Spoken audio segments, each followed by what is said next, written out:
ಸೆಬಿಯಿಂದ ಒಂದು ಹೊಸ ನ್ಯೂಸ್ ಬಂದಿದೆ. ಇಷ್ಟು ದಿನ ಯಾವ ಒಂದು ನ್ಯೂಸ್ ಊಹಾಪೋಹವಾಗಿ ಕಾಣ್ತಾ ಇತ್ತು, ಇವತ್ತು ಅದು ನಮ್ಗೆ ರಿಯಾಲಿಟಿ ಆಗಿ ನೋಡ್ಲಿಕ್ಕೆ ಸಿಗ್ತಾ ಇದೆ. ಸೊ ಇದು ನವೆಂಬರ್ 20ರಿಂದ ಸ್ಟಾರ್ಟ್ ಆಗುತ್ತೆ. ಏನಪ್ಪಾ ನ್ಯೂಸ್, ಇನ್ನು ಮುಂದೆ ನೀವು ಡೆರಿವೇಟಿವ್ಸ್ ಅಲ್ಲಿ ಟ್ರೇಡ್ ಮಾಡ್ಲಿಕ್ಕೆ ಆಗಲ್ಲ.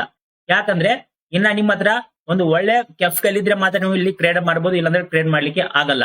ತುಂಬಾ ಜನ ಟ್ರೇಡರ್ಸ್ ಏನ್ ಮಾಡ್ತಾ ಇದ್ರು, ಹೀರೋ ಟ್ರೇಡ್ ಮಾಡ್ಬೇಕು, ಒಂದೇ ದಿನ ಕೋಟ್ಯಾಧಿಪತಿ ಆಗ್ಬೇಕು. ಅವ್ರ ಕನಸು ಇನ್ ಮುಂದೆ ಕನಸಾಗಿ ಉಳಿಯುತ್ತೆ, ಯಾವತ್ತೂ ಇದು ನನಸಾಗಲ್ಲ. ಓಕೆನಾ? ಸೊ ಏನ್ ಹೇಳಿದೆ ಸೆಬಿ, ಸೊ ಇನ್ ಮುಂದೆ 5,000 10,000 ಇಟ್ಕೊಂಡು ಟ್ರೇಡ್ ಮಾಡ್ಲಿಕ್ಕೆ ಬರಲ್ಲ. ಸೊ ಅದು ನವೆಂಬರ್ 20ಕ್ಕೆ ನಮ್ಗೆ ಗೊತ್ತಾಗುತ್ತೆ. ಸೆಬಿಯಲ್ಲಿ ಏನ್ ಹೇಳಿದೆ, ಡೈರೆಕ್ಟ್ ಆಗಿ 5ರಿಂದ 10 ಲಕ್ಷ ನಿಮ್ ಹತ್ರ ಇದ್ರೆ ಮಾತ್ರ ಇನ್ ಮುಂದೆ ನೀವು ಟ್ರೇಡ್ ಮಾಡಬಹುದು. ಇದನ್ನ ಬರ್ತಾ ಬರ್ತಾ ಜಾಸ್ತಿ ಮಾಡ್ತಾ ಹೋಗ್ತಾರೆ. ಫಸ್ಟ್ ಫೇಸ್ ಬಂದ್ಬಿಟ್ಟು ನವೆಂಬರ್ 20, ಸೆಕೆಂಡ್ ಫೇಸ್ ಬಂದ್ಬಿಟ್ಟು ಫೆಬ್ರವರಿ 1, 2025, ಥರ್ಡ್ ಫೇಸ್ ಬಂದ್ಬಿಟ್ಟು ಏಪ್ರಿಲ್ 1, 2025. ಓಕೆನಾ?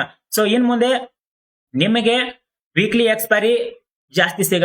NSE BSE ಏನ್ ಎಕ್ಸ್ಚೇಂಜಸ್ ಇದೆಯೋ ಪ್ರತಿ ಒಂದು ಎಕ್ಸ್ಚೇಂಜಸ್ ಗೆ ಒಂದೇ ಒಂದು ಎಕ್ಸ್ಪೈರಿ ಇರುತ್ತೆ. ಅದು ಬ್ಯಾಂಕ್ ಎಕ್ಸ್ ಆಗಿರ್ಬೋದು, ಬ್ಯಾಂಕ್ ನಿಫ್ಟಿ ಆಗಿರ್ಬೋದು, ಅಥವಾ BSE ಅಲ್ಲಿ ಬಂದು ಸೆನ್ಸೆಕ್ಸ್ ಆಗಿರ್ಬೋದು, ಅಥವಾ ಇನ್ ಬೇರೆ ಯಾವ್ದು ಆಗಿರ್ಬೋದು.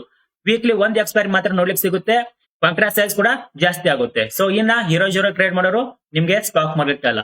ಸೊ ಈ ನ್ಯೂಸ್ ನಿಮ್ಗೆ ಹೇಗೆ ಅನಿಸುತ್ತೆ? ಸೊ ಇದು ನೀವು ಒಳ್ಳೇದಾ ಅಥವಾ ಇದರಿಂದ ನಿಮ್ಗೆ ದುಃಖ ಆಗಿದೆ ಅನ್ನೋದನ್ನ ಕಾಮೆಂಟ್ ಸೆಕ್ಷನ್ ಅಲ್ಲಿ ತಿಳಿಸಿ.